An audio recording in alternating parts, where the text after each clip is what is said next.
Bien, bonjour à toutes et tous. Bienvenue à cette matinale de notre comité CSE. Donc, vous êtes bien informés du thème de la réunion, j'imagine, qui va traiter du rôle de l'expert comptable auprès du CSE dans les aspects réalisation des entreprises. Donc, bienvenue à tous.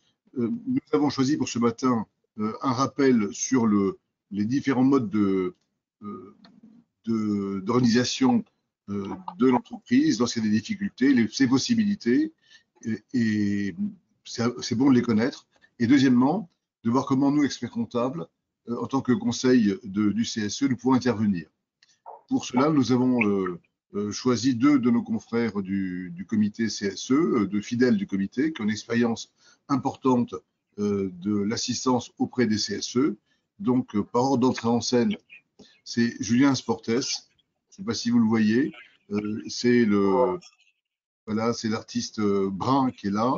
Et, euh, et Francis Marquand, qui va intervenir aussi, qui a l'expérience aussi, qui est avec nous depuis pas mal d'années. Voilà, qui est moins brun que Julien pour le différencier. Voilà. Les deux portent des lunettes, mais voilà. Bon, ok, donc on démarre on rentre dans le vif du sujet. Normalement, vous avez chacun la vue sur le support, et le support pourra après être communiqué sur le site de l'ordre, on en parlera plus tard. Donc on démarre. Julien, je te laisse la parole. Très bien. Merci Jean-Luc. Déjà, bonjour à tous pour effectivement cette matinale qui porte effectivement sur le rôle de l'expert comptable du CSE dans la réalisation des entreprises. Donc, on va effectivement dérouler quelques éléments peut-être en guise de préambule, simplement pour au moins présenter un peu le thème. Et puis, ensuite, on rentrera effectivement sur quelques points sur les descriptifs de ces différents dispositifs de réorganisation qui existent pour les entreprises, notamment au regard des consultations vis-à-vis des CSE. Et puis, évidemment, on regardera dans un second temps sur la manière dont les experts comptables peuvent intervenir dans le cadre effectivement de ces différents dispositifs de réorganisation pour accompagner les CSE. Voilà, donc ce que je vous propose, c'est de dérouler effectivement un diaporama. Vous avez la possibilité, si vous le souhaitez, de poser des questions. Donc, n'hésitez pas, évidemment. Par contre, on verra si on arrive à les traiter au fil de l'eau au regard des différents thèmes, ou bien éventuellement, on prendra un petit peu de temps en fin de présentation pour revenir sur les différentes questions. N'hésitez pas, c'est l'objet de ce webinaire. Voilà, donc je vais démarrer sur quelques points, peut-être en guise de préambule. Donc, je vais afficher directement, peut-être, voilà, ça sera plus simple de plus nous voir, nous, en direct, mais de pouvoir bien avoir une vision du diaporama. Donc, le diaporama, donc voilà, la matinale. Donc, voilà, comme je vous l'indiquais, un petit point de préambule, et puis ensuite les dispositifs, et ensuite, évidemment, le rôle de l'expert comptable, modalité d'intervention. Donc, tout d'abord, sur les dispositifs. On retient communément quatre principaux dispositifs et c'est ceux-là qu'on va effectivement décliner dans quelques instants pour au moins les présenter parce que avant de voir comment l'expert comptable peut intervenir, c'est quand même important de pouvoir avoir une idée quand même assez précise de ce que sont effectivement ces différents dispositifs. Donc, on en a quatre principaux parce qu'il faut bien retenir qu'on peut en avoir d'autres complémentaires qui sont peut-être parfois plus marginalement utilisés, mais on va retenir quatre principaux. Je dirais dans un premier temps, c'est le PSE, le plan de sauvegarde de l'emploi, qui effectivement est une date, notamment là, est rappelé ici dans le cadre de la loi 60 du 2 août 89, et puis ensuite a été quelque peu aménagé dans le cadre de la loi de modernisation sociale du 17 janvier 2002. Donc on voit, c'est un dispositif d'organisation évidemment de longue date. Je pense que tout le monde le connaît, en tout cas dans son appellation. Souvent, on y associe le PDV, le plan de départ volontaire, à ce PSE. Pourquoi? Parce qu'effectivement, le plan de départ volontaire n'est qu'une sous-catégorie en fait du PSE dans le cadre effectivement du processus de consultation du CSE. C'est une procédure de réorganisation, le plan de départ volontaire, qui est assimilable à celle du PSE. On y reviendra notamment dans ses modalités d'application, sa procédure, ses délais et quelque part effectivement quelques dimensions un peu de contraintes administratives associées, mais également à ses propres intérêts à part entière. Donc souvent on associe PSE, plan d'épargne volontaire dans une seule et unique rubrique qui fait partie, j'ai envie de dire, du principal dispositif de réorganisation connu de longue date et qui évidemment dans le cadre de cette période assez récente, hein, bien qu'on parle aujourd'hui de reprise forte de l'activité, on a quand même de longue date, hein, quand même effectivement, depuis quelques mois maintenant, une résurgence importante hein, des PSE, avec un nombre qui s'est effectivement multiplié par rapport à l'exercice 2019, qui était effectivement déjà multiplié au moins par 2,5, voire 3. Donc on a effectivement un poids important des procédures de réorganisation liées au PSE. Aujourd'hui, ce nombre semble peut-être un peu se tasser, mais ça reste encore un dispositif largement utilisé aujourd'hui.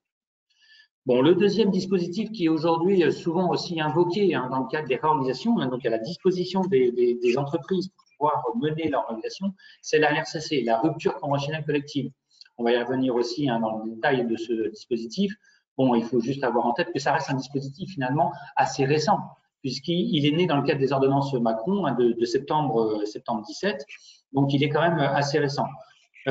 Il est souvent communément appelé finalement un PSE moins contraignant, c'est-à-dire qu'il renvoie à des logiques, ou plutôt un plan de départ volontaire moins contraignant, puisqu'il renvoie effectivement à des logiques de volontariat, on y reviendra, exclusivement hein, de volontariat, et c'est ce qui lui a donné cette nouveauté dans le cadre des ordonnances Macron. Mais retenez qu'effectivement, en fait, c'est bien une disposition qui s'apparente à celle de la rupture conventionnelle individuelle qui prévalait hein, de longue date depuis 2008, hein, depuis l'été 2008. C'est donc effectivement le passage à la rupture conventionnelle collective avec une dimension, effectivement, on indique, plus large qui peut englober plusieurs suppressions de postes associés. Le troisième dispositif existant, c'est donc l'accord de performance collective, l'APC, qui est également né hein, dans le cadre des ordonnances Macron, hein, donc septembre 17. Donc on voit effectivement également, hein, donc pour ces deux derniers, hein, que ce soit la RCC, la rupture conventionnelle collective ou bien l'APC, on est sur des dispositifs qui sont finalement assez récents, hein, bon, qui ont effectivement 4 années d'existence. Bon, bien que la RCC donc soit née dans le cadre des ordonnances Macron en septembre 17, et d'application tout début janvier 2018, qui donc a été largement et assez rapidement utilisé dans un premier temps. Or, les APC, les accords de performance collective, qui sont nés en même temps hein, des ordonnances Macron de septembre 17, ont mis plus de temps à se développer. C'est finalement des dispositifs qui sont aujourd'hui plus régulièrement utilisés et qui ont mis plus de temps à s'installer dans l'environnement des réorganisations.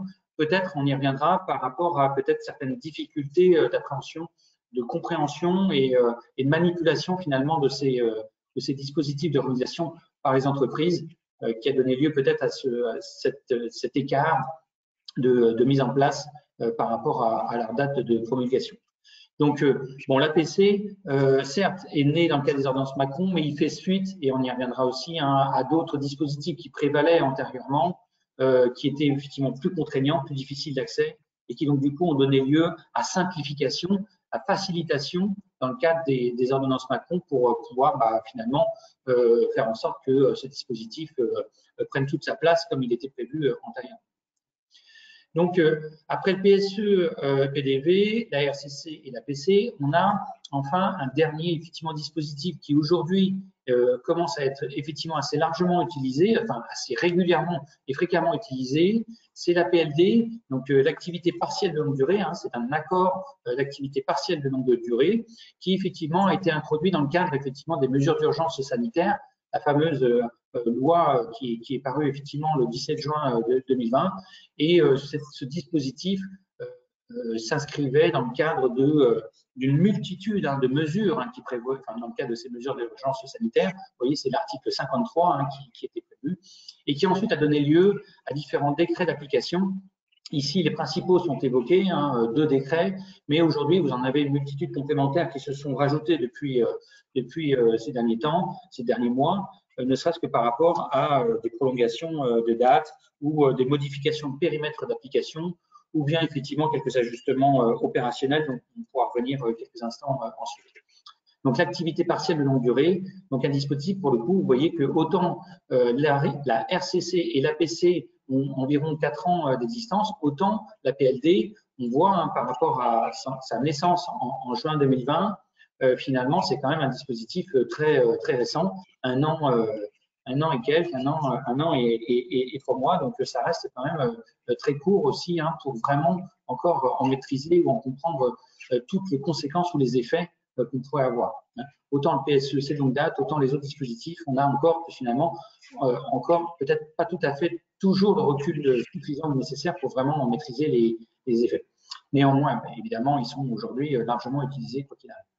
Donc, au regard de ces 4 dispositifs principaux, évidemment, la question se posera sur comment l'expert comptable peut accompagner les CSE ou les organisations syndicales, hein, puisque pour la plupart d'entre eux, il s'agit effectivement d'accords dans l'entreprise qui nécessitent effectivement des accords majoritaires, même s'il y a quelques subtilités selon les dispositifs, on y reviendra, qui effectivement conduisent à l'expert comptable, à un rôle, une place de l'expert comptable dans l'accompagnement des instances représentatives du personnel pour aider, pour accompagner la négociation au mieux de ces différents dispositifs. Donc on va revenir sur ces 4 dispositifs et sur comment effectivement ensuite l'expert comptable peut intervenir. Toujours en guise de préambule, je voulais aussi éventuellement intervenir quelques instants pour indiquer que par rapport à ces 4 dispositifs présentés sommairement, hein, donc ils ont finalement chacun des finalités différentes, c'est-à-dire que chacun d'entre eux va être activé en fonction peut-être des objectifs différents souhaités. Notamment, on regarde peut-être de 2 grandes catégories de finalités autour de la question des suppressions de postes ou bien des ajustements organisationnels. Et je dis ou bien, mais parfois c'est et également suppression de postes et ajustement organisationnel, les deux étant évidemment parfois combinables. On prend notamment le plan de sauvegarde de l'emploi. Évidemment, par principe, il a vocation à être utilisé dans le cadre des suppressions de postes et des licenciements associés, mais il conduit aussi souvent à avoir des ajustements organisationnels qui peuvent être aussi importants. La rupture conventionnelle collective a la vocation effectivement également donc, à conduire à des suppressions de postes à travers notamment des départs volontaires et exclusivement volontaires, on y reviendra. En revanche, effectivement, il est peut-être moins souvent utilisé, en tout cas dans sa fonction primaire, hein, j'ai envie de dire, la rupture conventionnelle collective n'est pas tout à fait utilisée ou adaptée pour faire les ajustements organisationnels. Ça ne veut pas dire que ça ne peut pas l'être, puisqu'il y a la possibilité, notamment à travers la rupture conventionnelle collective, d'organiser des départs et des remplacements poste pour poste, pour peu effectivement, fonction par fonction, qui conduisent de fait à pouvoir organiser malgré tout des ajustements organisationnels. Mais ce n'est pas forcément sa fonction première. Hein. Donc, retenons que pour la rupture conventionnelle collective, son motif premier d'utilisation, sa finalité première, c'est bien effectivement les suppressions de postes.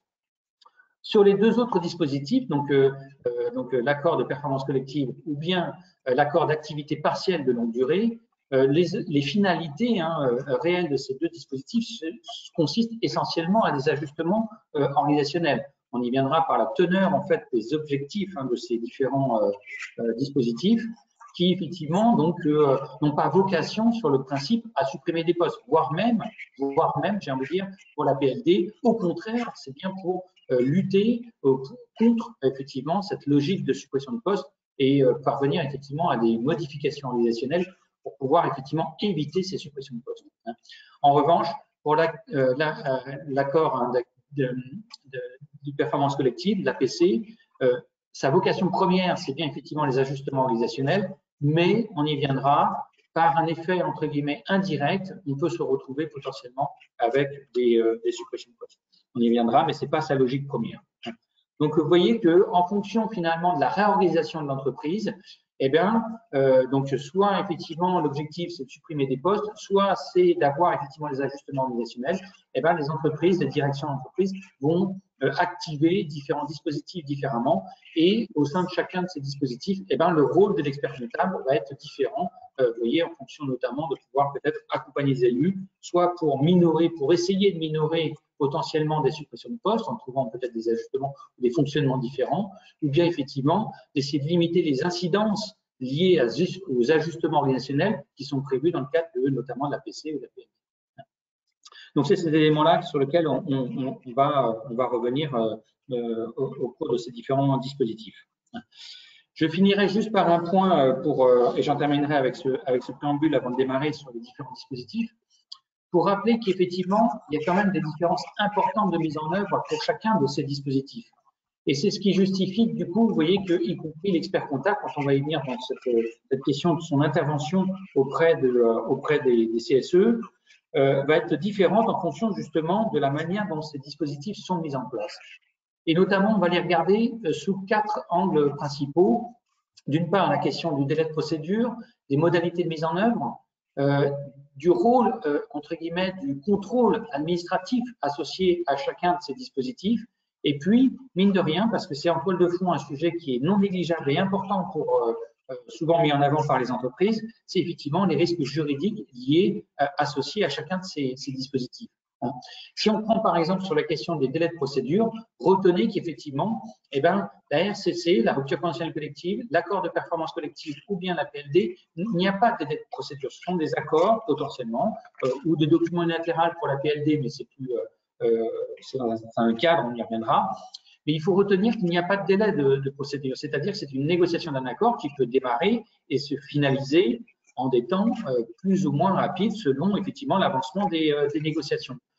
À la contrario, effectivement, du PSE, qui lui, pour le coup, quand il y a une consultation du CSE en bonne et due forme, il peut aussi traduire par la signature d'un accord majoritaire avec les organisations syndicales. Et quoi qu'il arrive, cette procédure est encadrée par des délais qui sont définis par les textes, qui sont de 2 à 4 mois en fonction du nombre de licenciements.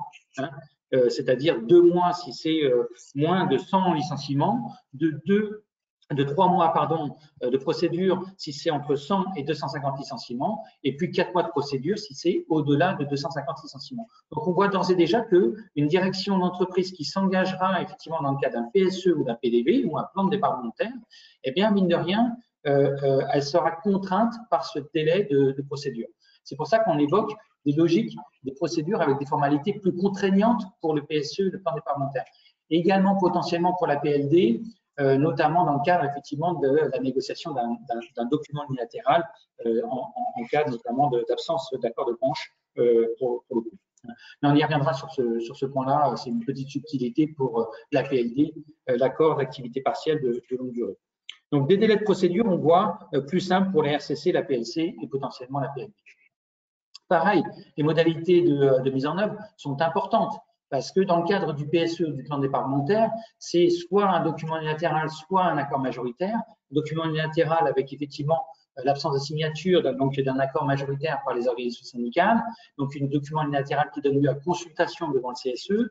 Mais on voit qu'à travers effectivement ce document unilatéral, la direction d'une entreprise pourra aller, pour peu qu'elle respecte tout le cahier des charges qui est prévu effectivement dans le cadre de la mise en place d'un CSE, pourra effectivement aller jusqu'au bout de sa procédure. C'est-à-dire qu'effectivement, elle pourra faire avaliser à l'arrivée, pour peu que le cahier des charges légal soit bien respecté, pourra, par le biais d'un document unilatéral, parvenir à ses fins et finaliser effectivement sa réalisation, la mise en place de sa réalisation.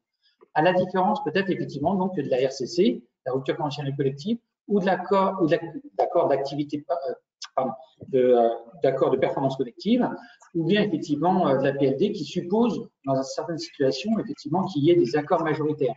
Accords majoritaires syndicales, c'est-à-dire signés par, à minima, 50% des organisations syndicales représentatives qui permettent effectivement de pouvoir engager l'accord. Faute d'accord majoritaire, pas de mise en place de la réalisation pour la RCC, la PC et potentiellement la PLD.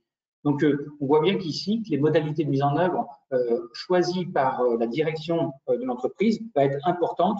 Là où le PSE, elle peut être potentiellement certaine de pouvoir aboutir, dans le cas de la RCC et de la PC, il faut trouver, ou de la PLD, il faut trouver un accord majoritaire avec les organisations syndicales. Donc, c'est effectivement une différence importante aussi qui prévaut. Bon, les validations administratives sont finalement assez peu distinctes selon les procédures. On a effectivement 2 à 3 semaines qui peuvent s'appliquer pour les PSE, plutôt 2 semaines par rapport à la partie sur les accords en tant que tel, et qui effectivement ne posent pas en tant que tel de difficultés sur les délais importants. Enfin, je finirai quand même sur un point qui effectivement est notable et vraiment important à retenir par rapport à cette différence de réorganisation et qui peut conduire justement les directions d'entreprise à s'engager dans certains dispositifs d'organisation plutôt qu'un autre, notamment au regard de cette question des risques juridiques et notamment des risques juridiques surtout a posteriori de la procédure. J'évoque ce point-là notamment par rapport évidemment au PSE, au plan des parlementaires. Je rappelle, hein, ce sont les mêmes procédures. Pourquoi? Parce que la décision qui est effectivement homologuée par la DRIETS aujourd'hui, un remplacement de direct depuis cet été, mais effectivement peut être, donc c'est une décision administrative qui peut être contestée devant le tribunal administratif. Et également, donc, toutes les décisions découlant les licenciements des salariés peuvent se traduire par des recours devant les prud'hommes. Donc, il y a des risques juridiques postérieurs à la procédure qui sont non négligeables et qui d'ailleurs, en fait, a souvent conduit les directions d'entreprise à indiquer qu'il y avait effectivement des facteurs d'insécurité derrière ces procédures parce que ce n'était pas tant effectivement le déroulement en tant que tel de la procédure devant le CSE en cours de négociation d'un accord ou bien effectivement derrière d'un document latéral, il y avait également des conséquences a posteriori, après devant effectivement soit devant le tribunal administratif, soit devant les prud'hommes, j'ai envie de dire surtout devant les prud'hommes. Or, effectivement, ces risques juridiques, dans le cadre d'une RCC, d'un APC ou de la PLD, ils sont faibles, voire inexistants. Pourquoi? Parce que dans le cadre de la rupture conventionnelle collective, il s'appuie essentiellement ce dispositif, en tout cas, sur le volontariat. Donc, un volontariat du salarié, évidemment de l'entreprise, adoubé entre guillemets par la DRIETS, pardon, aujourd'hui, et également donc par le biais d'un accord majoritaire. Tout ça conduit à faire en sorte que un dispositif de rupture conventionnelle collective, un salarié qui s'engage dans ce dispositif-là, il est très difficile par la suite, effectivement, d'aller devant, entre guillemets, les prud'hommes pour venir contester sa situation. Donc, les risques juridiques disparaissent pratiquement avec la rupture conventionnelle collective. L'accord de performance collective, idem, parce que là, pour le coup, on y viendra, il y a des dispositions juridiques qui empêchent ou qui conduisent effectivement à faire en sorte que les risques juridiques, notamment liés au prud'homme a posteriori, sont quasiment inexistants également, car dans le cadre des modalités de séparation avec les salariés qui seraient concernés par ces accords et qui refuseraient, notamment les accords de performance collective, qui refuseraient leur application à eux-mêmes, eh bien, effectivement, il y aurait une problématique juridique qui les empêcherait ensuite de pouvoir contester devant les prud'hommes. Ça serait très, très compliqué.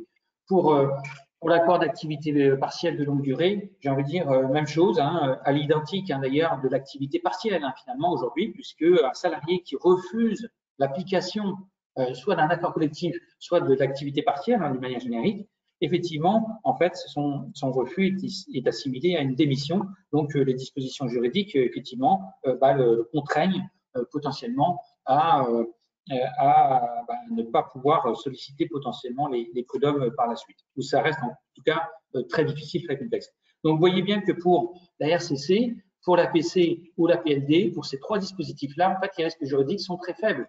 C'est là où, effectivement, certaines entreprises vont peut-être privilégier de s'engager dans ces voies-là, parce qu'effectivement, au-delà de la négociation en elle-même, la nécessité de parvenir à un accord majoritaire pour que ça puisse sortir et se mettre en œuvre, effectivement, il y a derrière peu de conséquences a posteriori de ces effets.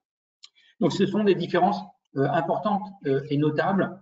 Et à nouveau, effectivement, c'est ce qui va aussi introduire, j'ai envie de dire, des éléments dans le cadre des négociations d'accord, parce que quand il n'y a pas de risque juridique derrière la signature d'une RCC, d'un APC ou d'un APLD, il faut retenir que potentiellement, c'est un élément qui est favorable à l'entreprise et qui doit rentrer en ligne de compte dans le cadre, effectivement, potentiellement des enjeux de négociation en cours d'un accord. Bon, ça, c'est des points que l'expert comptable doit avoir en tête lorsqu'il accompagne les élus de CSE ou des organisations syndicales pour justement faire en sorte de pouvoir peser, j'ai envie de dire, au mieux pour trouver le meilleur accord possible pour les représentants du personnel et les salariés in fine. Voilà, j'en ai fini pour ce préambule qui était peut-être un petit peu long et qui avait vocation effectivement un peu à présenter le décor. Et ce que je vous propose, c'est qu'on puisse rentrer brièvement dans chacun de ces dispositifs, juste pour au moins rappeler un peu les principales composantes, pour ensuite parvenir à comment les experts comptables peuvent ensuite, j'ai envie de dire, s'engager dans l'accompagnement des CSE. Donc peut-être Francis, je te laisse la parole pour la partie pour le PSE plan départ volontaire et pour la rupture conventionnelle collective. Tout à fait. Merci Julien. Donc je te laisse le soin de mettre les slides pour que le rythme soit maintenu. Donc, bon, on a bien vu dans la présentation qui vient d'être faite l'ensemble des dispositifs qui étaient proposés, je dirais, aux entreprises pour adapter l'emploi. On va parler rapidement du premier, donc celui qui a été déjà évoqué, qui est le PSE PDV. Alors pourquoi on le met ensemble? Parce que le plan de départ volontaire, il y a un certain nombre de dispositions communes, notamment dans la mise en œuvre. Et donc, c'est logique que ce soit le plan, le PSE et le PDV qui soient en même temps.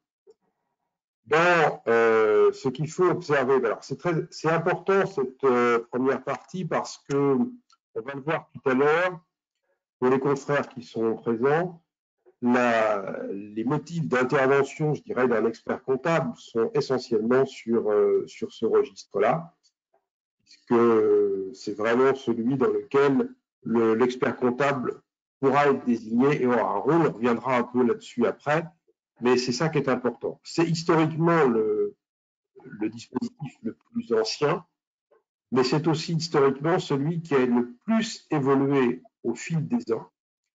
Et donc, le cadrage de ce dispositif, celui du PSE, est maintenant très précis au niveau à la fois du Code du travail et de la jurisprudence. Et il faut bien suivre l'ensemble des dispositions pour comprendre comment ça se met en œuvre. Pour reboucler sur ce qui vient d'être dit sur le rôle de l'expert comptable, il faut se rappeler que comme on intervient essentiellement dans des CSE, on est donc essentiellement concerné par les PSE qui sont dans les entreprises de plus de 50 salariés. Donc, c'est là où il y aura un véritable PSE et c'est là où il y aura également une intervention possible de l'expert comptable. Attention, c'est bien entreprise de plus de 50 salariés et non pas un CSE qui serait existant avec toutes ses légitimités, mais qui aurait moins de 50 salariés. Mais on pourra revenir dessus après dans la mise en œuvre effective. Le premier élément, évidemment, qui est à mettre en regard, c'est le motif économique, puisque c'est celui qui va conditionner la faisabilité du PSE. Pourquoi? Parce que le PSE, c'est ni plus ni moins que des licenciements pour cause économique multiples, c'est-à-dire qui sont au-delà de 10 salariés notamment. Donc, par conséquent, il faut qu'il y ait bien une justification économique au licenciement. Et cette justification économique, elle doit correspondre aux réalités de l'entreprise, donc correspondant à un besoin que l'entreprise va démontrer dans son plan sur, je dirais, une adaptation ou une pérennisation. Alors, ce premier élément, il a fait l'objet de jurisprudences nombreuses depuis des décennies. Il a évolué également dans les textes et il a évolué, je dirais, de manière de plus en plus souple. C'est-à-dire que maintenant, le motif économique est articulé avec la réorganisation et non pas uniquement le fait que de supprimer un emploi comme ça. Ça doit être aussi lié non pas uniquement à des problématiques de résultats faibles ou de pertes, mais à des problèmes de réorganisation. Autrement dit, on peut mettre en place un PSE dans une entreprise, même si celle-ci est profitable. Au-delà du motif économique, il y a donc le nombre de suppressions qui sont engagées et les incidences organisationnelles.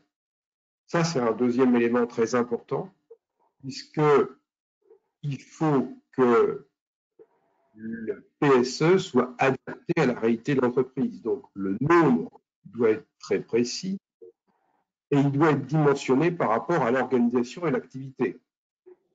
Exemple, dans une entreprise, si vous allez fermer un établissement commercial, par exemple, une entreprise qui a des magasins et qui va en fermer un, il est évident qu'à ce moment-là, tout ce qui est lié à l'incidence organisationnelle, la suppression des postes et l'organisation sera lié notamment à cet établissement.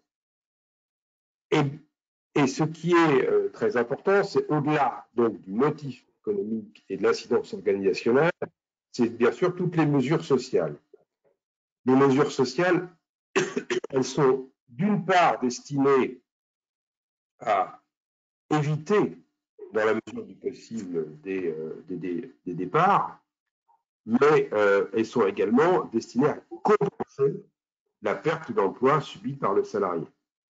Donc, c'est ce qu'on appelle historiquement le plan social, et c'est ce qui permet de vérifier, je dirais, la qualité du PSE mis en œuvre. Alors ça, c'est contrôlé par la direction du travail, c'est-à-dire qu'on ne peut pas faire ce qu'on veut, on a un minimum d'éléments qui doivent être dedans, et bien sûr, on a la possibilité de le faire évoluer. C'est d'ailleurs pour ça que les textes de loi ont prévu la possibilité d'avoir un accord majoritaire. Ça veut dire quoi? Ça veut dire qu'il va y avoir un accord, la recherche d'un accord entre la direction et la majorité des représentants des salariés qui sont éligibles à la signature de cet accord. Et ça va permettre notamment d'arriver à remplir la partie mesures sociales et incidence organisationnelle de manière beaucoup plus qualitative. Donc, on aura des préconisations et un tas d'éléments d'atténuation. Donc, il faut essayer de rechercher effectivement des accords majoritaires. Encore faut-il que et la direction et les organisations syndicales soient en capacité de travailler ensemble et de négocier quelque chose. Et là aussi, l'expert comptable, on le verra, peut avoir un rôle d'accompagnement et d'aide dans cet élément. Mais sur les PSE, comme on peut le constater, au-delà du motif économique et des départs et des mesures sociales donc destinées, je dirais, à compenser ces départs, on a aussi l'impact sur les conditions de travail. Parce que le problème, c'est que la réorganisation va entraîner un certain nombre de conséquences sur les conditions de travail. On sait par exemple que dans un service où il y a 5 personnes, des fonctions support, vous en licenciez 2, il en reste plus que 3, ben les 3 qui restent, obligatoirement, vont être obligés de se partager le travail des 5 ou peut-être un peu moins s'il y avait une baisse d'activité. En tout cas de cause, il y a des conséquences. Ces éléments-là, ils sont analysés à l'aune de la nouvelle structure du CSE, qui est la SSCT, donc qui est l'ex-CHSCT, et qui permet aussi de regarder tous ces éléments-là. Et d'ailleurs, dans le cadre des expertises, on peut avoir un volet spécifique lié à ça. Et ce volet spécifique est intégré, je dirais, dans l'expertise, bien évidemment en faisant apparaître des compétences spécifiques qui sont les compétences liées à cela, donc à travers l'habilitation des personnes susceptibles de travailler là-dessus.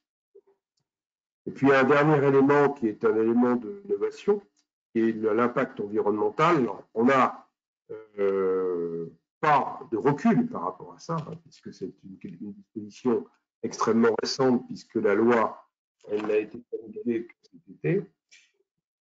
Mais je dirais qu'elle permet, pour toutes les informations, consultations, et finalement, on est dans une consultation et un avis, par exemple, pour les CSE qui sont confrontés à un PSE, eh bien, cette dimension doit être prise en compte par la direction et elle doit être analysée par les élus du CSE, quitte à faire un certain nombre de propositions.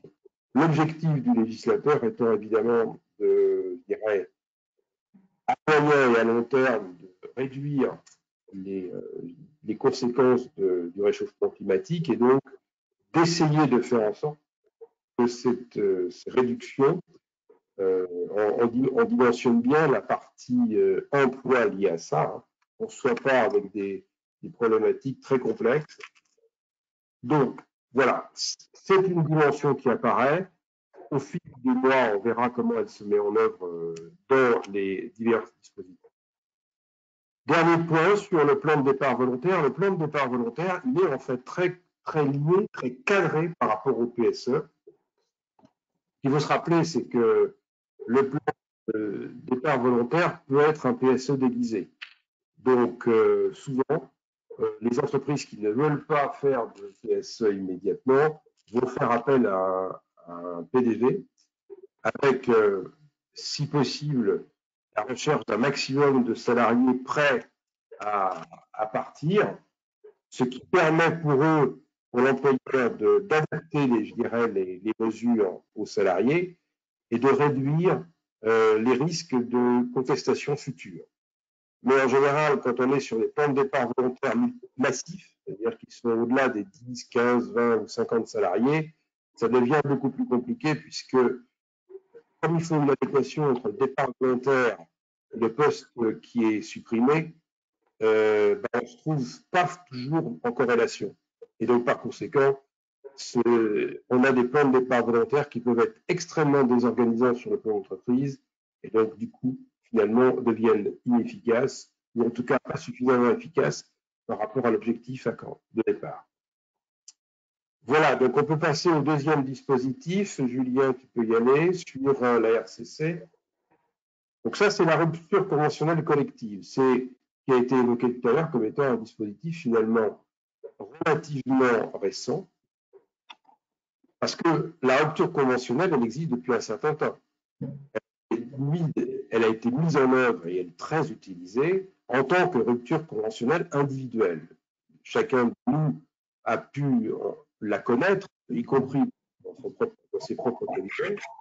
On a mis en place ce qu'on appelle une rupture conventionnelle collective. Donc, ce qui veut dire qu'à ce moment-là, on a donc tout un ensemble de salariés qui sont concernés.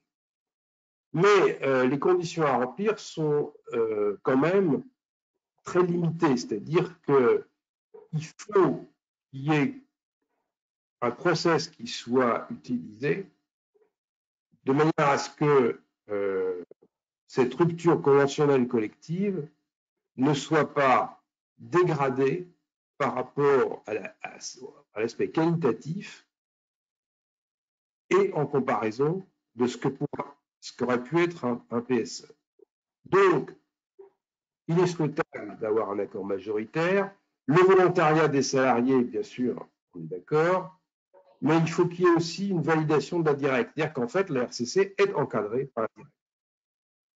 Et c'est logique compte tenu des impacts qu'il y a. Alors, je vous rappelle que la rupture conventionnelle individuelle est également soumise à l'accord de la directe, mais donc, je dirais dans son principe, hein, elle ne s'y oppose pas. Donc, c'est logique que la validation de la directe se retrouve au niveau de la conformité de l'accord, de la présence de mesures et de la régularité de la procédure. C'est-à-dire qu'on fasse bien en sorte que les salariés ne soient pas dégradés dans leurs droits par rapport à ce qui pourrait être. Donc, on vous donne un certain nombre de puces à droite sur les modalités et conditions d'information du CSE.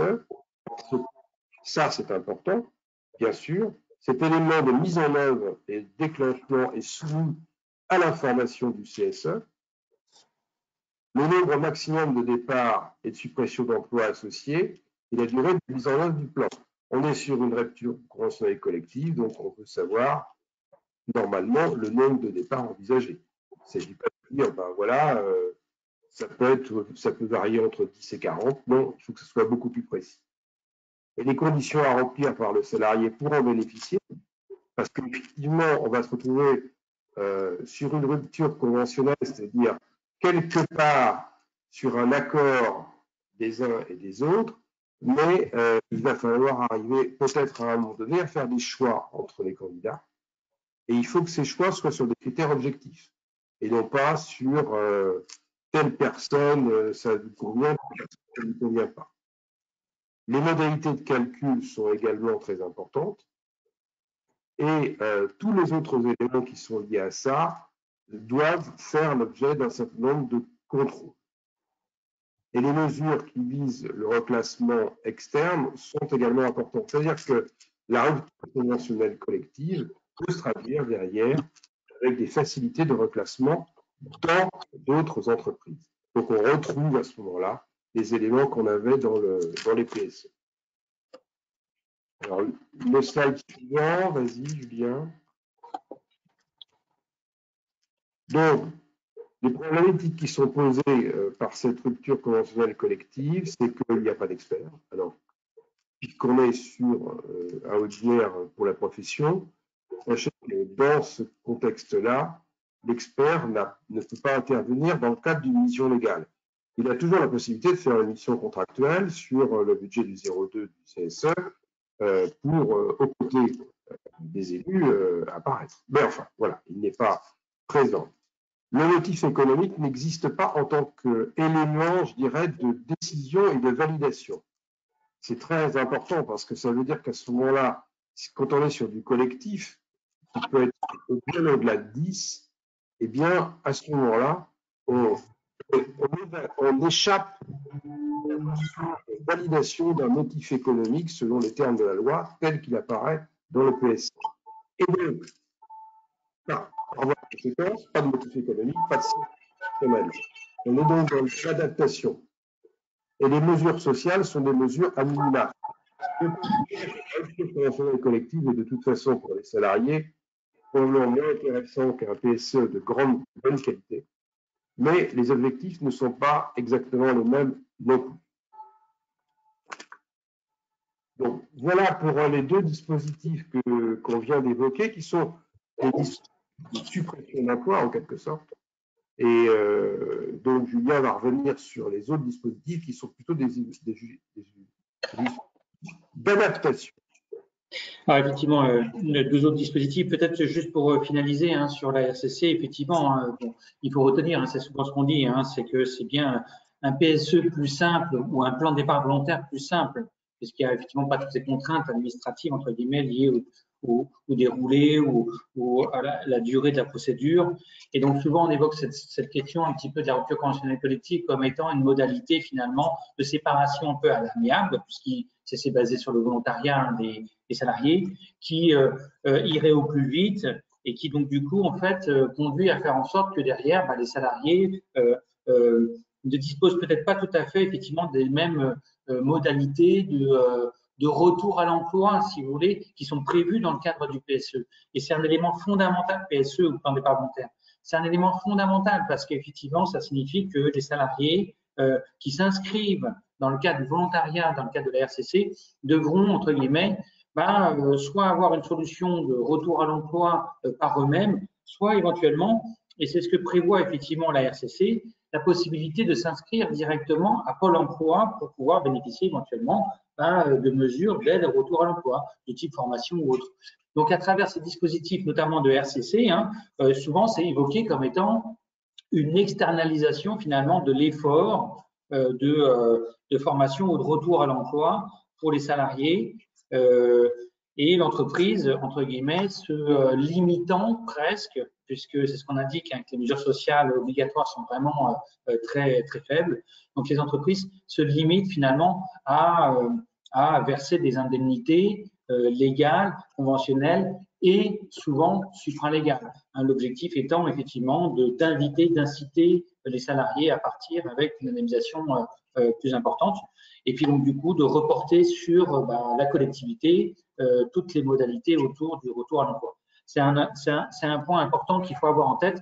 Donc à nouveau ici, le rôle de l'expert comptable, bien qu'il ne soit pas prévu en tant que tel, ce qu'a rappelé Francis, et effectivement qui est indiqué dans cette page 9, c'est qu'effectivement il n'y a pas de recours à l'expert qui est prévu par les textes, mais elle peut être prévue donc soit de manière contractuelle sur le budget du CSE, le fonctionnement, enfin l'AEP, activité économique et professionnelle, ou bien effectivement ça peut être aussi prévu par accord de méthode. Il est possible aussi de prévoir que l'expert puisse intervenir.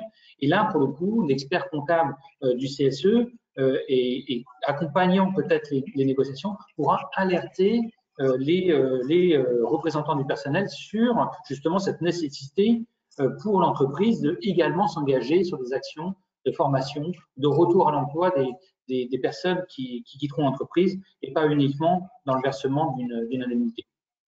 C'est un point qui doit être souligné et qui doit être important dans le rôle justement des experts comptables, spécifiquement en tout cas sur ce dispositif-là.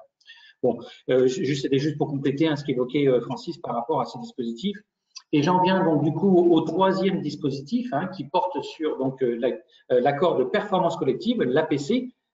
Et là, je reprends, vous voyez, dans cette planche lisse, je reprends littéralement le texte qui est prévu dans le Code du travail qui introduit effectivement cet accord de performance collective. C'est pour répondre, je mets des guillemets, je cite littéralement, pour répondre aux nécessités liées au fonctionnement de l'entreprise ou en vue de préserver ou développer l'emploi.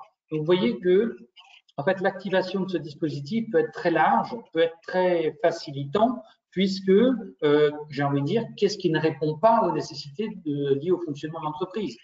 Tout peut être, entre guillemets, rattaché.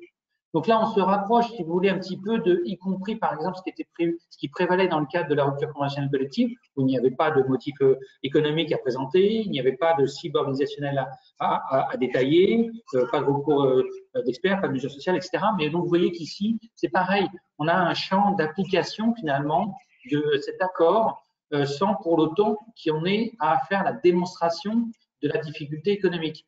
On se doit, malgré tout, dans le cadre de ces accords-là, faire un préambule pour évoquer le contexte dans lequel on prévoit d'introduire cette négociation pour cet accord de performance collective.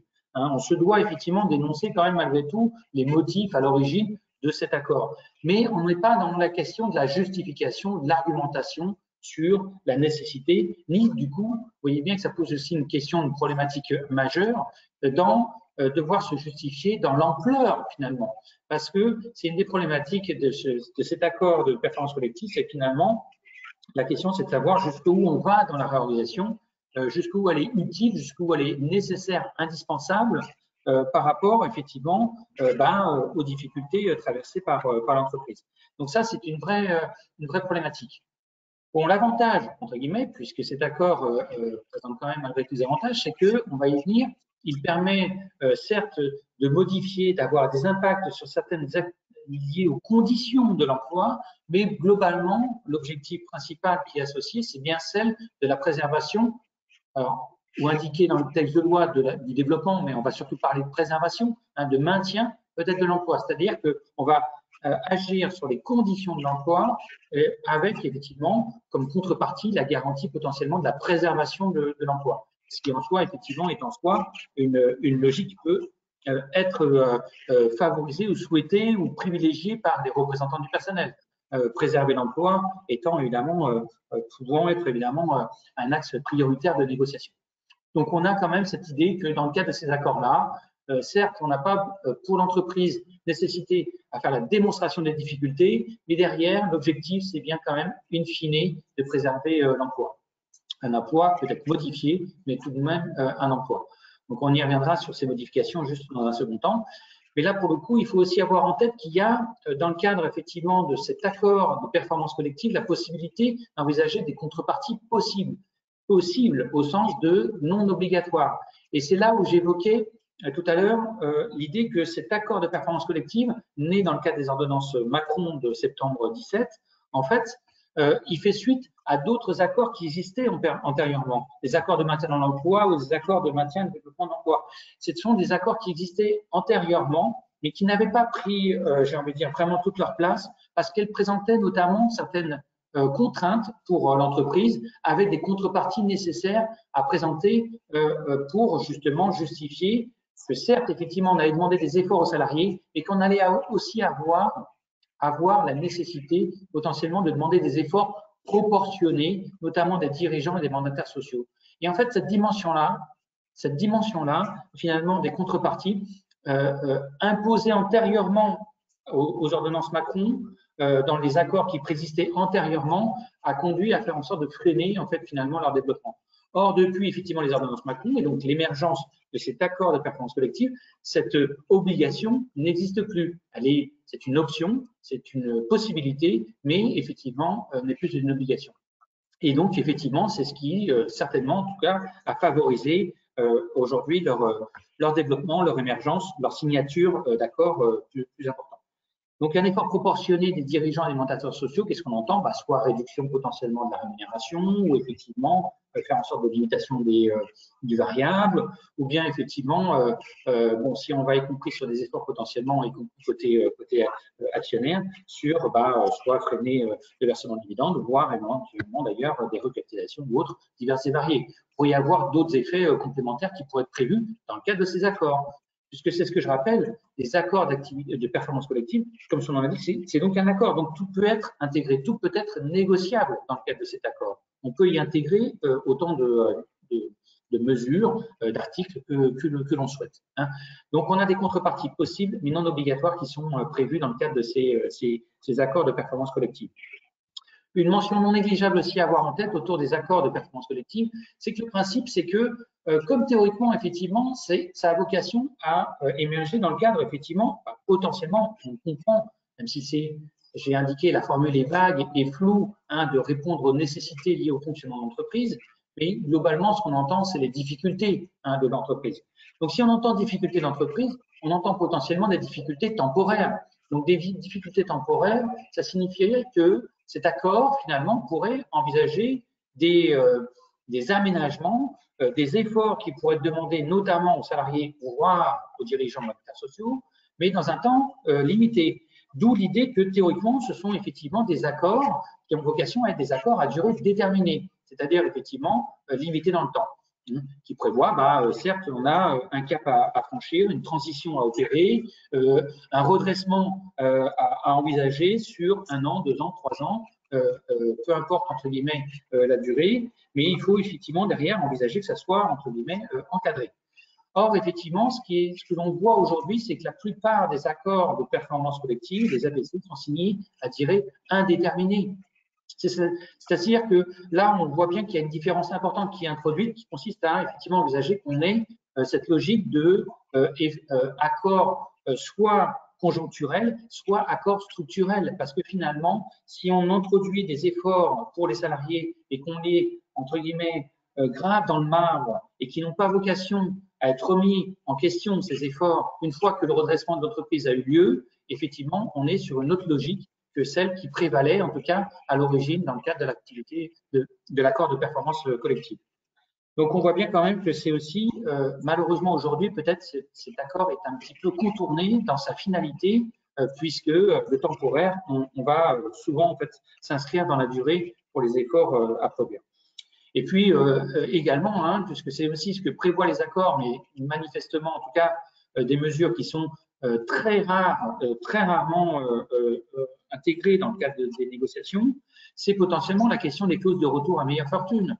C'est-à-dire qu'on peut envisager qu'il puisse y avoir des efforts de la part des salariés sur certains domaines, je vais y venir dans un second temps, là, dans quelques instants, mais si effectivement, par exemple, le redressement d'entreprise allait plus rapidement que prévu, on avait prévu des applications de mesures sur, par exemple, sur 3 ans, mais qu'au bout d'1 an et demi, l'entreprise retrouve des couleurs et finalement arrive à redresser la situation plus rapidement. Est-ce qu'il est prévu, effectivement, potentiellement, de pouvoir s'arrêter en cours de route, voire même, si on a été plus vite dans le redressement et que finalement, on revient effectivement à des niveaux de résultats plus conséquents ou plus importants que ce qui était envisagé, est-ce qu'on prévoit potentiellement d'avoir finalement une rétrocession auprès des salariés des efforts qu'ils ont consentis?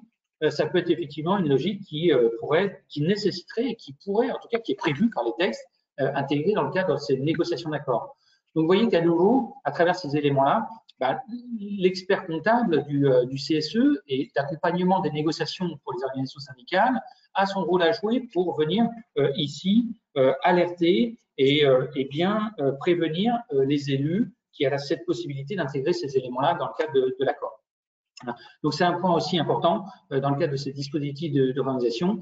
Il y a des clauses ou des dispositions non obligatoires, optionnelles, ou bien effectivement certains éléments qui peuvent être intégrés et qui souvent en fait passent un peu à la trappe des négociations. Nécessité de la réorganisation et difficultés économiques des entreprises étant souvent mises en avant pour justifier qu'on ne puisse pas aller plus loin. Ce n'est pas toujours le cas. Hein. Donc, ces points-là sont à avoir en tête. Par ailleurs, sur le fond, malgré tout, effectivement, des négociations. Sur la négociation notamment de l'activité partielle, de l'accord de performance collective. Il y a 3 domaines dans lesquels effectivement la négociation peut intervenir. D'une part, sur la modification de la durée du travail, ses modalités d'organisation et de répartition. D'autre part, un deuxième champ sur lequel effectivement cette négociation peut intervenir, sur un aménagement de la rémunération. Évidemment, malgré tout, dans le respect des salaires minima hiérarchiques prévus par la convention collective de branche. Donc, on ne peut pas effectivement descendre en deçà des minima qui sont définis dans le cadre des conventions collectives, mais on peut malgré tout avoir des ajustements, des diminutions tant qu'on est au-dessus de ces minima.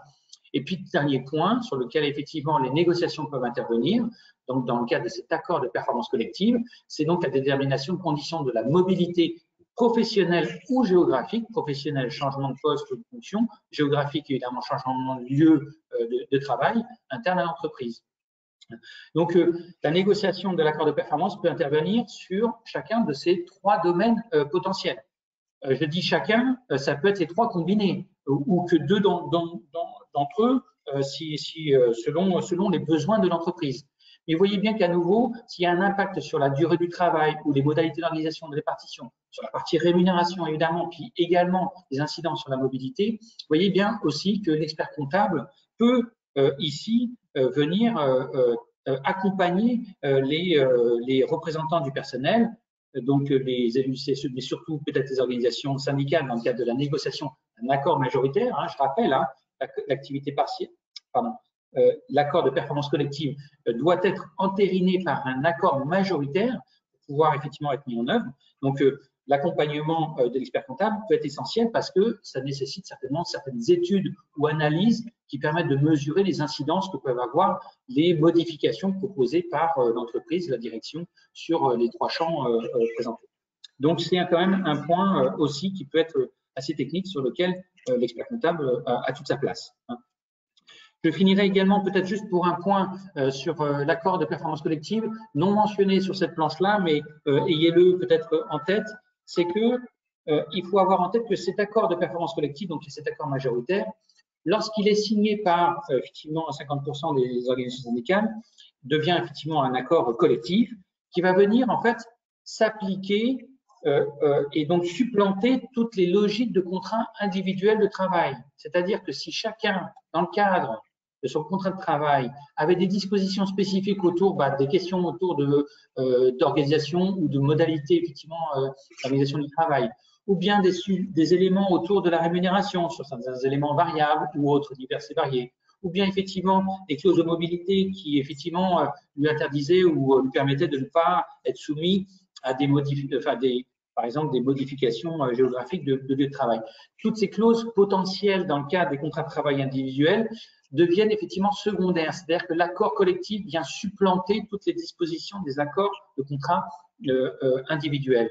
Donc, il faut avoir en tête que donc du coup, derrière cette application de l'accord collectif, le salarié a le choix à l'arrivée d'accepter ou de refuser l'application de cet accord collectif. S'il accepte, donc acte, il prend en compte les modifications qui viennent donc s'appliquer à lui et donc du coup modifier son contrat individuel. Inversement, s'il les refuse, dans ce cas-là, effectivement, il est licencié. C'est-à-dire qu'il est licencié, ce qu'on appelle sui generis, c'est-à-dire que le motif, la cause réelle et sérieuse de son licenciement est l'application de l'accord. C'est-à-dire que les dispositions juridiques prévues dans le cadre des ordonnances Macron pour cet accord de performance collective introduit la possibilité de pouvoir licencier les salariés qui refuseraient effectivement l'application de l'accord collectif. C'est un licenciement individuel pour motif économique. C'est très particulier, c'est une nouveauté aussi législative importante qui effectivement, lors de son introduction, en tout cas en septembre 2017, avait effectivement donné lieu à beaucoup de débats et qui pose aussi quelque peu effectivement des questions parce que finalement, vous voyez bien que ici aujourd'hui, potentiellement, donc les gens à titre individuel peuvent refuser l'application de cet accord collectif et même si à l'arrivée il n'y a plus que 10 salariés qui refusent l'application de cet accord collectif, il n'y a pas de procédure collective de PSE qui est mise en place derrière. C'est-à-dire que derrière, en fait, vous pouvez avoir une entreprise qui finalement se retrouve à licencier des personnes qui ont refusé effectivement l'application de cet accord collectif et qui derrière, en fait, n'est pas tenu de présenter effectivement d'ajustement organisationnel. Imaginez que 10, 15 ou 20 personnes refusent l'application d'un accord collectif, vous voyez bien que c'est pas tout à fait la même chose, puisque derrière, eh comment fonctionnera l'entreprise avec 10, 15, 20 personnes en moins, hein, sachant que les suppressions de postes aujourd'hui sont prévues. Donc, on pourrait dire que dans le principe, l'entreprise serait dans la nécessité de devoir recruter dans la foulée par rapport à ses départs, ses licenciements. Néanmoins, aujourd'hui, rien n'est vraiment très clair sur ces obligations. Donc, il y a quand même, effectivement, il faut retenir qu'il y a quand même des conséquences individuelles derrière cet accord collectif qui pourrait être signé par les organisations syndicales. Et bon, le fond du sujet, vous l'avez bien noté, c'est bien l'objectif de pouvoir potentiellement avoir des aménagements sur la durée du travail, sur les rémunérations sur les mobilités, en contrepartie de potentiellement conserver les emplois. Hein, c'est bien ça. D'où, effectivement, souvent, hein, quand même, dans le cadre de ces négociations d'accords, des dilemmes qui sont posés par les directions d'entreprise ou représentants du personnel qui doivent effectivement peut-être arbitrer entre ces deux situations, préserver les emplois ou bien aménager les conditions d'emploi. Donc, c'est un sujet qui donne lieu souvent effectivement à beaucoup de débats avec parfois au sein des entreprises d'ailleurs des positions différentes selon les organisations syndicales et donc qui rend les signatures d'accords parfois un peu complexes. Donc, cet accord de performance collective, il est né effectivement des ordonnances Macron et il a mis un peu de temps à se développer, mais depuis, j'ai envie de dire, depuis la crise sanitaire, finalement, on a une résurgence importante de ces accords qui sont tout souvent, en tout cas, développés. Donc, on a mis un peu de temps avant de les voir émerger, mais aujourd'hui, ils prennent toute leur place. Le dernier accord, sur lequel je vais essayer d'aller assez rapidement pour le présenter, qu'on ait un peu le temps de présenter quelques éléments complémentaires sur le rôle de l'expert comptable dans le cadre des accompagnements des CSE, c'est notamment, donc ce dernier dispositif, c'est l'activité partielle de longue durée. C'est donc cet accord, toujours un accord potentiellement majoritaire, ou qui peut être aussi un document unilatéral pour peu qu'il y ait un accord de branche qui existe. Là, pour le coup, chaque branche est amenée à définir potentiellement les applications effectivement d'accords donc APLD, des accords partiels de longue durée, spécifiquement pour l'ensemble des entreprises appartenant à la branche. Alors, ce sont des accords de branche qui définissent des seuils minimums ou des bases, en tout cas, de négociation. Rien n'empêche ensuite de les aménager, de les compléter, de pouvoir introduire d'autres éléments complémentaires pour les entreprises qui appartiennent à ces branches.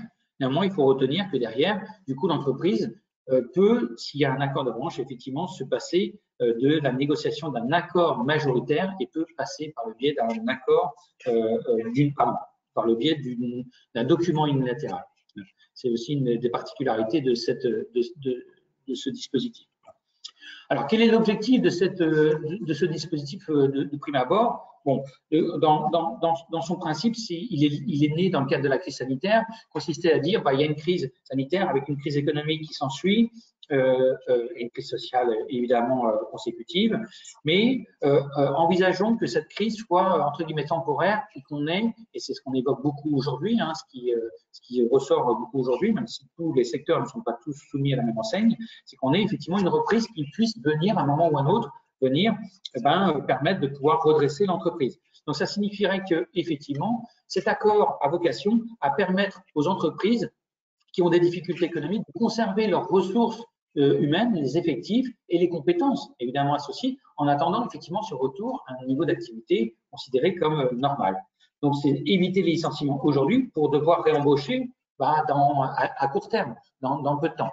Donc, cet accord a toute sa pertinence dans cet objectif si on considère qu'il s'agit d'une crise temporaire. À nouveau, c'est bien un dispositif qui introduit cette idée qu'on est sur une période difficile, un cap difficile à passer, mais que c'est une crise momentanée.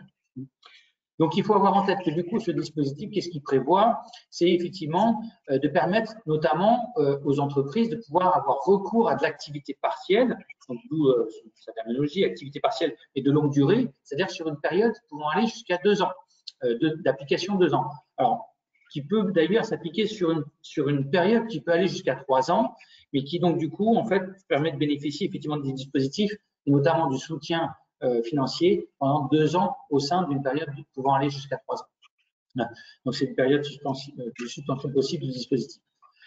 Cette période d'activité partielle peut donc être activée par l'entreprise sur 40% du temps de travail. Ça signifie que, bien qu'il y ait effectivement une idée que ça soit une dégradation de l'activité momentanée, il ne faut pas que effectivement cette dégradation soit si trop importante non plus, parce qu'il faut pouvoir justifier malgré tout que 60% du temps de travail soit indemnisé normalement. Hein. Et donc, ça veut dire que potentiellement, l'État va venir aider, accompagner, indemniser le salarié et l'entreprise à travers l'allocation à hauteur donc jusqu'à 40% du temps de travail des salariés.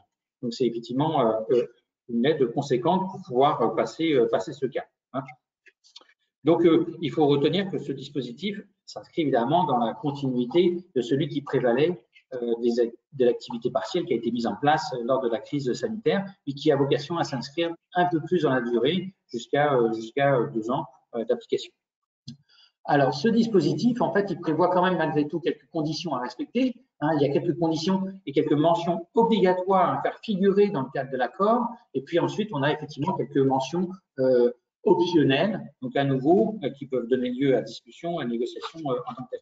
Donc, retenez que sur les mentions obligatoires, bon, il y a certains éléments qui sont, j'ai envie de dire, évidemment, indispensables, comme la date et le début d'application du dispositif, les salariés, les activités qui sont impliquées hein, dans le cadre de cet accord, parce qu'au sein d'une entreprise, vous pouvez avoir une activité A qui est fortement impactée par la crise temporaire, une activité B qui elle-même se porte correctement. Donc, on peut très bien circonscrire l'application de l'accord sur l'activité A en difficulté. Bon, on définit évidemment donc la réduction maximale de l'horaire de travail qui prévaut. Hein, c'est ce que j'ai indiqué, 40% maximum, mais ça peut être 30%, ça peut être 20%, ça peut être 10% en fonction de la nécessité et des difficultés de l'entreprise. Mais c'est, quoi qu'il arrive, maximum 40%. Sachant qu'à titre dérogatoire, d'ailleurs, ces 40% peuvent aller jusqu'à 50% dans le cas de circonstances exceptionnelles. Et retenez sur le principe, c'est effectivement 40%. Et puis, évidemment, dans le cadre de cet accord, c'est que si vous avez mentionné que vous aviez effectivement des difficultés sur l'activité A, que j'évoquais tout à l'heure, et pas sur l'activité B, vous allez prendre sur l'activité A des engagements en matière d'emploi et de formation professionnelle. En matière d'emploi, consiste à dire, bah, si je bénéficie effectivement de la possibilité d'avoir de l'activité partielle jusqu'à 40% pour les salariés qui sont concernés sur cette activité A, bah, je m'engage à les maintenir en emploi. Je ne peux pas effectivement envisager qu'il puisse y avoir des départs en cours de route. C'est contradictoire avec l'effet même, la finalité, l'objectif même de ce dispositif. C'est bien effectivement d'avoir des engagements de préservation, de maintien de l'emploi. Et puis également, ce qui doit être effectivement doit figurer dans le cadre des accords, ce sont des engagements en termes de formation professionnelle. Ici, à l'identique de ce qui était prévu dans le cadre de l'activité partielle classique, c'était effectivement d'avoir effectivement des logiques qui consistent à dire bah, si les salariés sont en activité partielle pendant un certain temps, hein, donc jusqu'à 40% de leur temps de travail potentiellement, bah, autant mettre à profit ce temps partiel et de faire en sorte que les salariés puissent suivre ou activer certaines formations professionnelles qui font que lorsque l'entreprise bah, aura nécessité effectivement de reprendre les salariés à temps complet, eh ben, ces mêmes salariés seront donc mieux formés, plus compétents et donc du coup ça sera bénéfique pour l'entreprise à terme. Donc, des engagements, y compris potentiellement de formation professionnelle. Bon, et juste en tête que ces engagements de formation professionnelle, aujourd'hui, souvent, se limitent simplement à des, entre guillemets, des formulations assez vagues, assez floues, consistant à dire que des actions de formation seront envisagées ou prévues sans engagement vraiment formel, détaillé. Par contre, les engagements en matière d'emploi, de préservation de l'emploi, ça, pour le coup, ils sont bien arrêtés. Bon, dernière mention obligatoire qu'on a dans le cadre de ces accords, effectivement, d'activité partielle de longue durée, c'est bien effectivement les modalités d'information des organisations syndicales et des instances représentatives du personnel sur la mise en œuvre de l'accord. Et là, tous les 3 mois, effectivement, on fait un point sur la manière dont, effectivement, cet accord se déroule, se met en œuvre. Il faut aussi avoir en tête hein, que vous avez tous les 6 mois la nécessité de devoir, parce que c'est ce que j'indiquais, hein, on peut avoir la mise en place d'un accord jusqu'à 2 ans, et tous les 6 mois, on doit repasser devant la DRIEETS aujourd'hui, pour pouvoir venir, entre guillemets, valider ou confirmer la nécessité d'avoir encore recours à l'activité partielle de longue durée pour certains salariés jusqu'à 40%, 30% ou 20%, ce qui a été défini dans l'accord. On se doit tous les 6 mois, entre guillemets, de refaire valider, de faire vérifier effectivement la bonne application auprès de la DRIEETS. Bon, ça fait partie des mentions obligatoires. Mais à l'identique de ce que j'évoquais tout à l'heure par rapport à l'activité, l'accord de performance collective, on peut y introduire également des mentions optionnelles.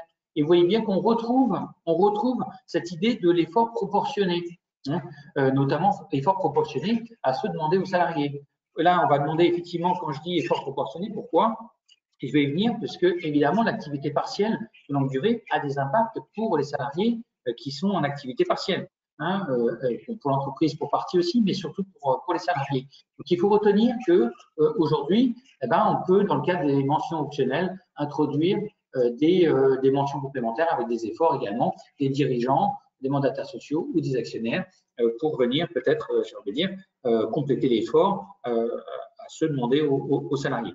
Mais vous voyez, c'est une option. C'est une option. Voilà, c'est pas une obligation, sauf si ces éléments-là, par exemple, figurent dans le cadre de l'accord de branche. Hein, et là, vous avez certaines branches qui ont introduit quelques mentions optionnelles finalement devenues un peu obligatoires. Donc, qui restent assez modestes quoi qu'il arrive dans leur application. Mais retenez que certains accords de branche nous permettent effectivement d'introduire malgré tout certains éléments. Bon, je passe sur les autres mentions optionnelles qui sont plus marginales, mais qui peuvent être discutées aussi, notamment au regard du CPF. Et j'introduis juste un dernier élément sur l'APLD pour indiquer qu'effectivement aujourd'hui, finalement, les incidences de l'APLD, évidemment pour les salariés, alors la première, c'est l'impact sur les salaires nets, hein, puisque c'est ce qu'on indique, c'est que l'indemnisation, elle porte jusqu'à 70% des salaires bruts. Donc, ce qu'on avait dans le cadre des indemnisations, j'ai envie de dire de l'activité partielle traditionnelle, hein, qui prévalait pendant toute la période de crise sanitaire aiguë, hein, mais c'est bien 70% d'indemnisation qui porte sur 70% des salaires bruts, mais sur la portion des 40% d'activité partielle, puisqu'on a quand même 60% d'activité qui reste rémunérée normalement. Donc, on a effectivement de 70% de salaire brut sur 40%. Donc, in fine, quand vous calculez effectivement les éléments de l'impact net, vous avez jusqu'à potentiellement une perte de rémunération de 7% pour les salariés qui, jusqu'à potentiellement, pourraient, pendant 2 ans, subir ces effets d'activité partielle. 5% de rémunération nette, quand vous avez une rémunération nette qui est faible ou mineure, vous voyez bien que pour les salariés, ça peut être lourd de conséquences au quotidien, hein, et lourd de conséquences pendant une période qui n'est peut-être pas si transitoire que ça quand vous évoquez l'idée de l'application pendant 2 ans. Donc, c'est quand même un sujet qui mérite ici également d'avoir en tête lors de la négociation de cet accord d'activité partielle de longue durée pour faire en sorte que potentiellement on puisse avoir des prises en charge ou des compensations plus importantes, notamment pour les plus faibles rémunérations, pour éviter effectivement un impact trop lourd pour les salariés. Bon. Pour les entreprises, là pour le coup, j'ai envie de dire que finalement, on reste sur les dispositions de l'activité partielle traditionnelle, hein, sans accord, qui prévalait pendant jusqu'à cet été, qui prévalait donc une allocation qui porte jusqu'à 60% du salaire brut. Donc on voit qu'il y a finalement un reste à charge qui est relativement modeste pour les entreprises, 60% de salaire brut à nouveau, hein, sur la portion des 40% de l'activité partielle. Donc, on voit qu'il y a un reste à charge qui est finalement relativement modeste pour l'entreprise. Donc, c'est ce que j'évoquais tout à l'heure. Il y a malgré tout quelques contraintes dans le cadre de la signature de ces accords-là. Donc, le respect des engagements sur l'emploi et la formation. Et puis, donc, du coup, la question effectivement de la validation régulière, semestrielle par la DRIEETS, qui effectivement viendra effectivement comporter ou confirmer la nécessité de poursuivre l'application de cet accord au regard notamment de ce diagnostic actualisé de la situation économique et des perspectives d'activité.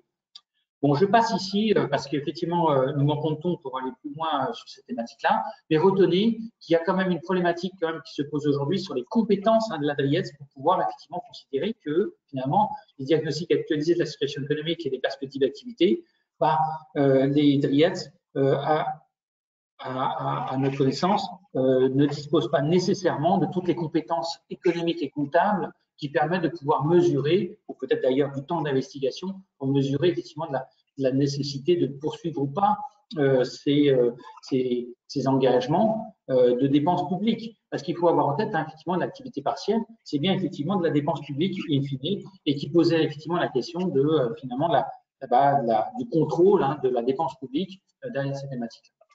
Bon, je referme cette parenthèse.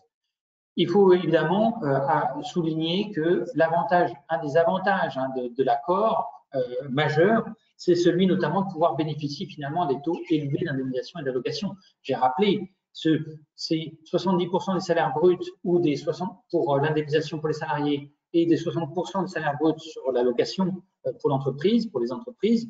Effectivement, ce sont des dispositions qui prévalaient jusqu'à cet été. Notamment pour un certain nombre de secteurs, je fais fi des secteurs encore aujourd'hui protégés ou concernés par effectivement cette crise sanitaire et des obligations administratives de fermeture. Mais pour toutes les autres entreprises, aujourd'hui, qu'est-ce qui se passe? On a la fin de la dégressivité importante. On a une nouvelle dégressivité effectivement de ces taux d'indemnisation et d'allocation qui intervient depuis cet été. Donc, il faut avoir en tête qu'à travers cet accord d'activité partielle longue durée, vous avez la possibilité pour l'entreprise et pour les salariés de continuer à bénéficier de ces anciens taux, donc plutôt favorables d'activité partielle longue durée. Donc, il y a, entre guillemets, un intérêt à signer ces accords de performance longue durée pour les entreprises comme pour les salariés in fine. Faute d'accord, on a effectivement des régimes beaucoup moins favorables d'indemnisation qui atteignent. Donc, il y a effectivement un intérêt pour préservation de l'emploi et bénéfice également, évidemment, de ces régimes d'indemnisation et d'allocation. Donc, voilà pour les principaux dispositifs. On a été un petit peu long, je suis désolé, il nous reste relativement peu de temps, donc on va peut-être pouvoir aller, et on a déjà peut-être abordé un certain sujet autour du rôle et des modalités d'intervention de l'expert comptable. Cette planche, Francis, je démarre là-dessus, je te repasse la parole juste après. Juste sur cette planche 15, c'est juste pour vous situer les dispositifs qui ont été évoqués, PSE, RCC, APC ou APLD, prévus par effectivement le Code du travail, prévoit des interventions d'experts comptables, soit qui sont prévues en tant que telles, soit qui doivent être potentiellement envisagées d'être négociées. Soit effectivement avec les situations contractuelles avec le CSE, soit dans le cadre d'un accord de méthode avec l'entreprise. Et ce tableau, présenté page 15, il a vocation à synthétiser effectivement les possibilités, les recours et les modalités effectivement de financement de l'expert comptable dans le cadre d'accompagnement des CSE, dans le cadre de ces dispositifs d'organisation. Pour le PSE, c'est de longue date qu'il y a effectivement aujourd'hui une prise en charge par l'entreprise, même si l'accompagnement pour les négociations peut donner lieu à un cofinancement potentiel par les organisations, par le CSE, mais néanmoins retenez que globalement ça reste une mission qui est prise en charge par l'entreprise. La rupture conventionnelle collective, comme l'a souligné tout à l'heure effectivement Francis, n'est pas prévue ne prévoit pas effectivement d'intervention de l'expert comptable. Donc ça veut dire que si l'expert comptable doit intervenir pour aider les CSE, il faudra effectivement prévoir par le biais d'un accord les modalités d'intervention et surtout évidemment les modalités de financement. L'accord de performance collective, là pour le coup, dans le cadre effectivement de l'accord de l'article du Code du travail, le 23-15-92, qui est signé, on a effectivement une prise en charge à 80% par l'entreprise et 20% par le CSE.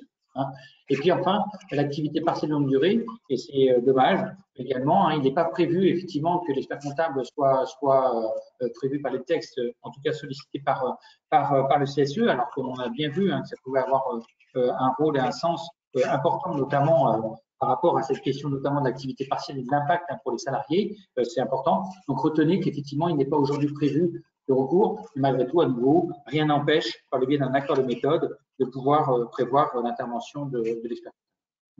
Donc ça là, il s'agissait effectivement des modalités de financement et des typologies de missions qui sont prévues par le Code du travail. Mais sur les principes même, effectivement, des apports de l'expert comptable, peut-être, Francis, si tu peux peut-être évoquer quelques points complémentaires dans le cadre de ces modalités d'intervention de l'expert comptable. Oui, donc en fait, pour comptable, il faut se rappeler que dans le Code du travail, l'intervention de l'expert comptable est très codifiée, mais elle reste très importante dans la capacité à intervenir et dans ses champs d'intervention. L'expert comptable intervient essentiellement donc auprès du CSE, dans le cadre des processus d'information-communication qu'on a vu et développé déjà auparavant. Même si nos métiers sont des métiers populaires, je dirais, l'élément numéro un, c'est l'analyse de la situation économique et financière et d'apporter un certain nombre d'éléments complémentaires qui permettent, je dirais, de donner notre point de vue sur les difficultés et sur les mesures qui sont envisagées. Donc, c'est un rôle important d'appréciation de la situation de l'entreprise. Ça, c'est le premier élément sur lequel l'expert comptable doit de toute façon intervenir, soit dans le cadre d'une mission légale, comme dans le cadre et obligatoire d'une certaine manière dans le cadre du PSE, ou alors dans le cadre de missions qui sont des missions partagées ou consensuelles ou résultant d'un accord. Ensuite, il doit également s'intéresser à l'organisation, c'est-à-dire qu'il ne peut pas rester uniquement sur la problématique économique, il doit également aller sur la problématique de l'organisation, c'est-à-dire capable de porter un jugement sur les mesures qui sont prises pour réorganiser l'entreprise suite à une réduction ou à une adaptation des effectifs. Ce qui veut dire que ce sont des compétences complémentaires. La plupart des cabinets qui sont un peu spécialisés ont des compétences économiques, mais ont également des compétences sociales et organisationnelles qui permettent, je dirais, d'être plus pointus dans l'appréciation des difficultés qui apparaissent.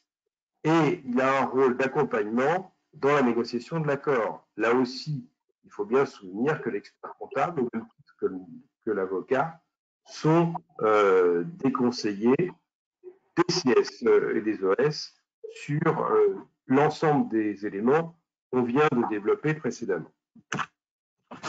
Alors, pour continuer là-dessus, alors, notre rôle d'analyse et de diagnostic économique, il est aussi, et il peut être jusqu'à la préconisation de situations alternatives. Alors, pour arriver à des solutions alternatives, évidemment, il faut quand même avoir une bonne connaissance de l'entreprise, avoir posé un bon diagnostic.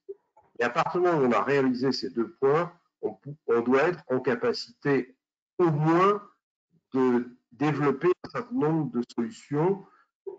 Pourquoi ? C'est tout simplement des solutions qui permettront éventuellement de réduire les emplois à supprimer et qui permettront de proposer des éléments d'organisation alternatifs et donc qui permettront là aussi de faciliter les choix organisationnels.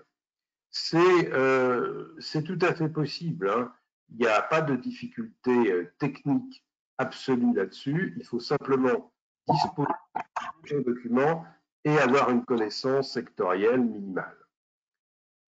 L'accord, le meilleur accord possible ou plus défavorable ou moins défavorable, on sait très bien que dans les dispositifs qui vous ont été présentés, c'est pas toujours évident pour les représentants des salariés de se positionner, je dirais, de manière équilibrée face à la direction et donc être dans le cadre d'un accord gagnant-gagnant. Donc, il faut arriver, si on veut arriver à un équilibre, il faut arriver à, je dirais, peser sur les éléments de l'accord pour que les intérêts des salariés soient bien défendus. Tout ça, bien sûr, ça se fait dans le cadre du dialogue social, c'est-à-dire que c'est donc la discussion entre l'entreprise et les représentants des salariés, dans lequel on apporte notre expertise, notre compétence, nos savoirs, au même titre que les avocats, au même titre que les experts en matière de ex-CHSCT, et donc on est en capacité de peser un peu sur les décisions d'entreprise et de donner des éléments pour représentant des salariés. Donc le rôle de l'expert comptable, finalement, c'est un rôle important, mais c'est un rôle qui évolue dans le temps et qui doit s'adapter à la réalité. On n'est plus un expert comptable qui assène des vérités historiques sur une entreprise telle que ça pouvait l'être il y a 20 ans. Maintenant, on doit être en adaptation permanente par rapport à la réalité du terrain, à la réalité de l'organisation et à la réalité du contexte. Voilà ce que je pouvais rajouter. On a été sans doute un petit peu trop long. Alors, est-ce qu'il y a un certain nombre de questions qui peuvent être posées à travers le chat ou est-ce qu'on en reste là? Je ne sais pas, Julien, si tu as eu des remarques ou des questions. Je ne vois pas, a priori. Alors, vu spécialement passer dans le chat, alors soit je n'ai pas bien vu passer, s'il y a des sujets ou pas. Voilà, effectivement, sur les quelques points qu'on pouvait essayer de souligner sur ces thématiques du rôle de l'expert comptable dans le cadre des dispositifs de réalisation, c'est vrai que ça supposait peut-être de repasser en revue chacun des dispositifs, pour pouvoir effectivement bien saisir comment effectivement les experts comptables peuvent au mieux intervenir. Ça reste, quoi qu'il arrive, un sujet régulier, fréquent, d'accompagnement et surtout complexe, souvent effectivement, de toute façon se déroulant dans des situations de tensions et de conflits internes qui conduisent effectivement aussi à légitimer le rôle de l'expert comptable pour faciliter peut-être les accords à l'arrivée et faire en sorte que les entreprises comme les salariés puissent passer au mieux les caps des difficultés. Voilà, écoutez, je pense que Julien, on n'a pas de questions a priori très spécifiques. Moi, je tiens à vous remercier, Julien et Francis, de votre contribution pour cette matinale sur un sujet qui n'est pas très facile, très courant. Donc, c'est important que l'expérience que vous avez pu développer ici avec précision, en voyant bien non seulement les aspects juridiques, mais aussi les aspects organisationnels et la contribution de l'expert comptable. J'espère que tout ceci a contribué à enrichir les confrères et collaborateurs qui nous ont suivis sur cette matinale. Et donc, je crois que on va rendre l'antenne à Cognac G, je crois, comme c'est l'usage, puisqu'on est arrivé au terme de cette matinale et que les questions écrites, je n'en vois pas. Donc, je suppose que vous avez été si clairs et si lumineux que les coups de soleil sont arrivés chez tout le monde. Voilà. Donc, merci à tous de votre participation et à bientôt sur nos lignes, puisque, comme vous le savez, nous réalisons des matinales régulièrement et que, pour information, la prochaine matinale de notre comité est prévue le 7 décembre et elle portera sur le thème le CSE et le risque URSSAF. Un point important. Donc, et là, nous aurons aussi deux de nos confrères et consoeurs experts en la matière qui interviendront. Merci à tous, bonne journée et à très bientôt. Merci. Bonne fin de journée à tous. Merci. Merci, à bientôt. Au revoir.